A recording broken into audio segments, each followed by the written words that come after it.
Assalamualaikum warahmatullahi wabarakatuh. Waalaikumsalam. Oke, lanjut. Halo semuanya, perkenalkan nama saya Muhammad Abi Hidayat. Nama saya Farelita Ihsan. Aku Ihsan Muhammad Jalili. Aku Marsala Taya Azwaik Tifara. Oke, jadi kita hari ini bakal bikin sebuah video tentang Perang Banten. Tunggu dan tolong ditonton ya semuanya. Deketin.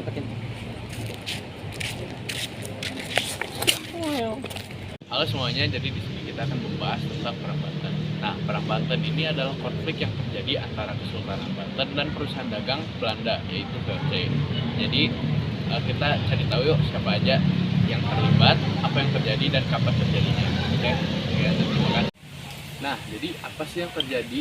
Perang Banten ini merupakan konflik yang dipicu oleh adanya persaingan perdagangan, terutama dalam bisnis rempah-rempah.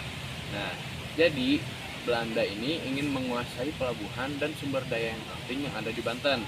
Nah, hal ini menimbulkan ketegangan bagi keduanya. Jadi siapa saja pihak-pihak yang terlibat dalam perang ini? Pihak yang terlibat ada dua. Yang pertama ada Kesultanan Banten yang dipimpin oleh Sultan Agung Tirtayasa. Pihak yang kedua atau oposisi atau lawan dari Kesultanan Banten adalah perusahaan VOC itu sendiri. Tujuan VOC adalah untuk memperluas pengaruhnya di Nusantara, sehingga bisa disimpulkan bahwa perang atau konflik ini adalah perang antara kekuatan lokal melawan kekuatan asing. Lalu kapan perang ini terjadi? Perang ini terjadi di pertengahan abad 17, khususnya pada tahun 1659 sampai 1684. Tetapi momen yang paling penting adalah pada tahun 1682, Sultan Agung Tirtayasa menyerang pos-pos VOC yang ada di Banten. Di mana terjadinya konflik ini? Konflik ini terjadi di wilayah Banten, tepatnya di Pelabuhan Banten yang saat itu menjadi tempat yang sangat penting untuk perdagangan. Selain di Pelabuhan Banten, perang ini terjadi di daerah pedalaman dan benteng-benteng yang dikuasai oleh VOC. Terjadinya perang ini, penyebab utama terjadinya perang ini adalah persaingan ke ekonomi.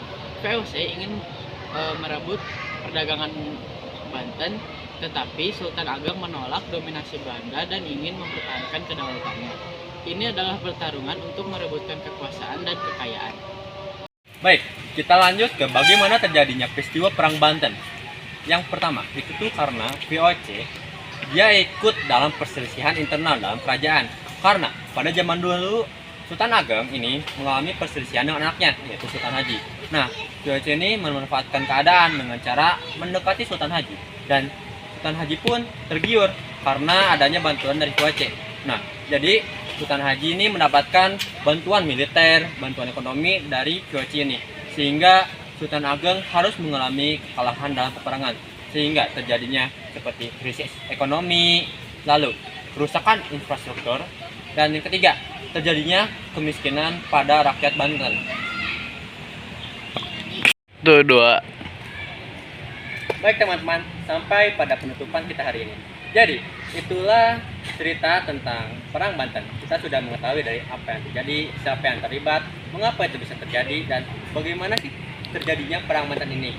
Baik, semoga video ini bisa mengedukasi kalian dan membuat kalian lebih tahu lagi tentang perang-perang yang ada sebelum abad 20 yang terjadi di Indonesia.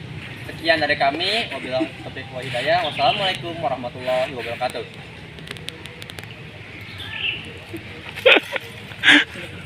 Maju.